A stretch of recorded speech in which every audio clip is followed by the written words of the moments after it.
네, 안녕하세요. 저희 이번에는 10만 원 미만으로 예뻐질 수 있는 시술 과연 있을까요? 네, 있죠? 있습니다. 충분히 있습니다. 일단은 가성비 시술이라 그래서 10만 원 미만으로 이제 할 수 있는 시술에 대해서 한번 알아보는 시간을 가지도록 하겠습니다. 우선 첫 번째로는 보톡스라고 생각이 드는데요. 보톡스는 이제 상한 통조림 등에서 나오는 이제 균들이 있어요. 요 보툴리늄 균이라는 균인데 이러한 세균들이 만들어내는 신경독성 단백질이라고 볼 수가 있고요. 이것을 정제해서 만드는 것이 보톡스라고 생각하시면 됩니다. 이런 보톡스 같은 경우는 이제 신경에 작용해서 이제 근육을 마비시키게 되고요. 그리고 좀 크기를 좀 줄여주고 이제 성형외과는 물론 다방면에서 좀 사용이 되고 있습니다. 안과에서 사시치료, 안경련 치료 등으로 사용되기도 하고요. 신경과에서는 편두통 그리고 이 외에도 여러 가지 과에서 좀 다양하게 치료 목적으로 사용하고 있습니다. 신경을 마비시키는 독약을 약하게 작용시켜서 치료에 쓴다는 말씀이시죠? 네, 그렇죠. 네. 보톡스는 크게는 이제 주름을 억제하는 효과가 있을 수 있고요. 그리고 이제 근육의 크기를 좀 줄여주는 효과가 있습니다. 이제 주름이 생기는 것을 막기 위해서는 저희가 이제 흔히 미간, 이마, 눈가, 자갈턱 등에 좀 사용을 하고 있고요. 그리고 근육의 크기를 좀 감소시키기 위해서 턱 부분이라든지 그다음에 종아리 부분, 이제 결혼을 앞두신 분들 같은 경우는 승모근 또 보톡스도 많이 맞으시고 시술을 하고 있습니다. 그러면 보톡스의 부작용에 대해서 한번 설명해 주시겠어요? 일단 보톡스는 주사 시술이기 때문에 이제 멍이나 붓기나 이런 것들이 좀 생길 수 있고요. 보통 한 일주일 이내에는 거의 사라지니까 걱정은 크게 안 하셔도 됩니다. 이 부위별로 좀 부작용이 발생할 수가 있는데요. 이제 예를 들어서 이마 보톡스 같은 경우에는 이마 근육의 움직임을 줄여주는 효과가 있거든요. 그래서 이제 평소에 눈썹이나 이마를 좀 많이 쓰시고 이제 눈을 뜨시는 분들에게는 눈이 잘 떠지지 않는 안검하수의 증상이 충분히 생길 수 있습니다. 혹시 특정 부위에만 과도한 보톡스를 좀 놓거나 그렇게 하게 된다면 이제 표정이 조금 비대칭이 될 수 있겠죠. 그리고 좀 어색해질 수 있고요. 따라서 과도한 이제 보톡스를 놓는 그런 시술은 좀 지양해야 될 것 같습니다. 진짜 시술하는 입장에서 봤을 때 가장 큰 이제 부작용은 이 미간에 놓았을 때 눈가로 이제 흘러 들어가면서 안검하수가 생기는데 이렇게 생기는 안검하수는 되게 오래 가요. 보톡스 같은 경우는 시간이 지나면 원래대로 돌아오니까 당분간 좀 불편할 수 있더라도 시간이 지나면 돌아오는 특성이 있어서 많이 걱정은 안 하셔도 가능할 것 같습니다. 이 보톡스를 만드는 데 있어서 보톡스 균주를 단백질이랑 결합을 시키는데 이 단백질의 종류나 양에 따라서 내성이 생길 수가 있습니다. 그 내성 자체를 조금 줄이는 보톡스는 되게 가격이 좀 비쌀 수밖에 없고요. 국산과 수입산의 효과는 동일하지만 단백질 수가 적을수록 이제 내성이 생길 가능성이 낮아진다고 생각하시면 되거든요. 수입산 보톡스 중에 제오민이라는 보톡스가 있는데 그 보톡스 같은 경우는 단백질 수가 매우 적어서 내성이 생길 확률이 적다고 보고가 되고 있거든요. 수입산이 비싼 이유가 단백질 수가 적어서 아까 말씀드린 대로 무조건 수입산 보톡스가 좋냐라고 저희가 물어보신다면은 효과는 동일하기 때문에 주입 용량과 주입 시기를 잘 맞춘다면 국산 보톡스를 사용하셔도 관계가 없다고 생각하시면 될 것 같습니다. 이제 주입 시기가 가장 중요한 것 같아요. 최소 3개월에서 4개월 정도의 간격은 두어라 이렇게 말씀드리고 싶습니다. 그렇죠. 다음으로 이제 필러. 아주 핫한 분야죠. 가성비의 끝판왕이라고 생각할 수가 있고 남들 모르게 티 안 나게 적은 돈으로 예뻐지는 그런 시술이라고 생각이 드는데요. 이제 필러는 말 그대로 채워준다라는 개념으로 좀 이해하시면 될 것 같고요. 이제 꺼진 부위에 볼륨을 채워주는 시술이라고 생각하시면 될 것 같아요. 제 최근에 좀 많이 하시는 필러 부위 같은 경우는 좀 단연 입술 부위가 좀 아닐까 생각을 합니다. 입술이 좀 얇은 분들 볼륨을 채워서 좀 생기 있게 보이게 하기 위해서 많이 하시는 것 같고요. 입꼬리를 올린다든지 아니면 조금 키스를 부르는 러블리한 이마나 팔짝 등등 꺼짐이 있어서 조금 볼륨을 채워야 되는 부분에 충분히 시술을 많이 하실 수 있습니다. 네. 필러 역시 마찬가지로 이제 국산과 수입산이 나눠지고요. 국산과 수입산 필러는 큰 차이가 많다고 생각되진 않아요. 가장 큰 차이점은 이제 수입산 필러 같은 경우는 역사가 조금 오래되었다는 면이 있거든요. 좀 안정성 부분에서 어느 정도 입증이 좀 많이 되었다는 차이가 좀 있습니다. 필러를 고르실 때 중요한 점 또 하나는 이 필러가 어느 정도의 안정성이 입증되어 있는지 그 정도는 확인하시고 처음 생소한 이름이다 하는 거는 조금 지양했으면 하는 바람입니다. 이제 필러 시술 시에는 이제 이마 부분 같은 경우가 가장 조금 범위가 넓고 필러가 가장 많이 들어가는 부위라고 생각하시면 되고요. 통증도 조금 심하실 수 있습니다. 이제 다른 부위 같은 경우는 마취 크림을 그냥 충분히 바르시고 진행하셔도 충분히 괜찮다고, 많이 통증은 없을 거라고 생각은 들고요. 한 2주나 한 달 정도까지는 모양의 변화가 좀 올 수 있어요. 재시술을 원하시면은 그 기간 이후에 재시술을 받으시는 것을 좀 추천드립니다. 다시 또 재수술을 원하면 다시 녹여야 될 경우도 있습니다. 최소한 1주나 2주 정도는 녹이고 난 뒤에 충분히 흡수되는 기간을 기다렸다가 다시 시술을 받으시면 됩니다.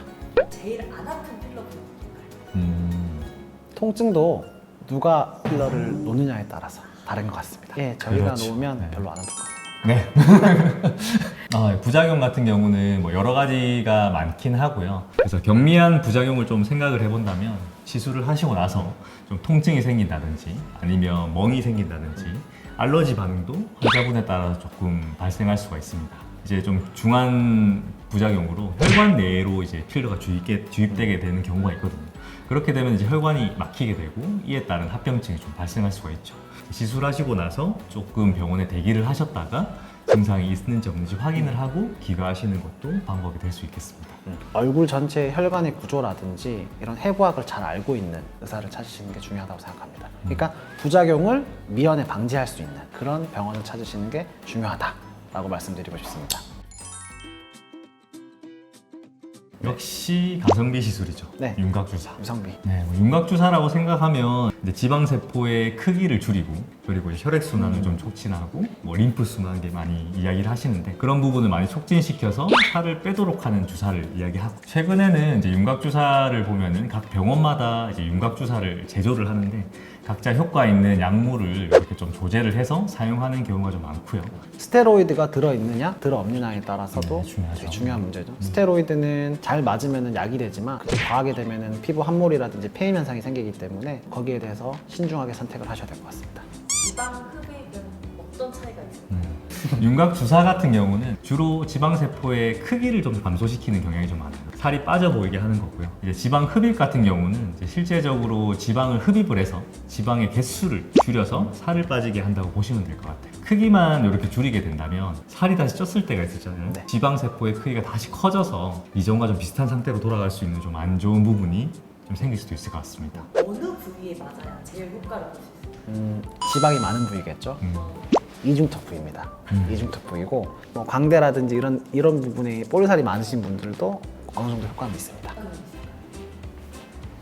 내가 살을 너무 많이 빼고 싶어, 살이 너무 많아 이렇게 생각하셔가지고 뭐 너무 대용량을 맞춰달라고 하신다든지 아니면 한 부분에 좀 집중적으로 좀 주사를 맞게 되는 경우에는 폐임 현상이나 이런 것들이 발생할 수 있습니다. 따라서 한 번에 너무 대용량을 맞지는 않고 적은 용량을 조금 몇 번에 나누어서 주사를 해야 이런 좀 부작용을 발생을 좀 줄일 수 있습니다. 스테로이드가 많이 포함된 윤곽 주사를 많이 맞는다면 생리불순이라든지 부정출혈이라든지 이런 게 생길 가능성도 있어요. 너무 많은 용량은 좀 피해야 되지 않을까 그렇게 생각이 듭니다. 좀 안전한 시술은 1회에 한 50cc 미만으로 맞는 게 좋지 않을까 그렇게 생각이 듭니다. 근데 일단 저희가 봤을 때는 주로 한 일주일에 한 번 정도 아니면 좀 길게 봐서는 2, 3주에 한 번 정도 2, 3주에 한 번 정도. 그 정도로 맞으시는 걸 좀 추천을 드리고요. 총 횟수는 한 3, 4회 정도. 3, 4회 정도. 네, 그 정도가 적당한 것 같습니다. 네. 하나씩 꼽아주세요. 사실 이건 비밀이긴 한데 저도 맞는 시술이 있어요. 그건 바로 보톡스입니다. 네. 전 제가 직접 놓기도 하는데 너무 무서워서 김 원장님한테 부탁을 드립니다. 요즘에. 네, 저도 그렇죠. 한 미간 주름이랑 그다음에 눈가 주름 그 부분을 좀 맞으려고 합니다. 일단 뭐 저도 마찬가지로 보톡스라고 생각하시면 되겠습니다. 저희에게서 크게 변화를 주지 않고 이제 주름적인 부분, 저희가 이제 나이를 먹어가고 있는 입장에서 그런 부분을 충분히 완화해줄 수 있는 시술이라고 생각하고요. 최대한 좀 주름을 방지하고 좀 세월을 멀리하고 그렇게 하고 있습니다. 그럼 원장님들은 국산을 맞으시나요? 수입산을 맞으시나요? 국산 맞습니다. 네. 국산 애국해야죠. 그렇게 원하시거나 이렇게 많이 해드리는 시술이 있으신가요? 보톡스는 거의 다 가족분들한테 해드리고 일단은 말해도 되나? 와이프 같은 경우에는 이마랑 입술 필러 그거를 원하더라고요. 아, 해주셨어요? 네. 네. 대단하십니다. 그래서 저 같은 경우도 이제 와이프한테는 보톡스를 좀 시술을 주로 해주고 있고요. 와이프가 항상 이야기하기로는 너무 안 해준다고 저에게 많이 뭐라 합니다. 그래서 일단 이 방송이 나가면 그래도 앞으로 잘 해주도록 노력해보도록 하겠습니다. 네. 지금까지 가성비 끝판왕에 대해서 알아봤는데요. 원장님이 생각하는 가장 좋은 시술은 어떤 거라고 생각하십니까? 본인에 맞는 시술이 가장 중요합니다. 말씀드렸다시피 따라서 모든 시술은 이제 부작용과 효과가 충분히 있기 때문에 이제 자신의 부족한 부분을 좀 확인하시고 부작용과 효과를 충분히 알아보신 후에 자신에게 맞는 시술을 받으시는 게 가장 좋으실 거라 생각을 합니다. 결국에는 중요한 거는 환자분께서 너무 욕심을 부리면 안 되고 의료진의 말을 잘 듣고 어떤 적정 용량과 기간을 지키는 게 가장 중요하다고 생각하고 또 본인 스타일에 맞는 그런 의사의 경험도라든지 숙련도를 보고 의견을 조율해서 시술을 하시면은 가성비의 끝판왕처럼 맞으실 수 있으실 겁니다. 네, 이상으로 마치도록 하겠습니다. 감사합니다.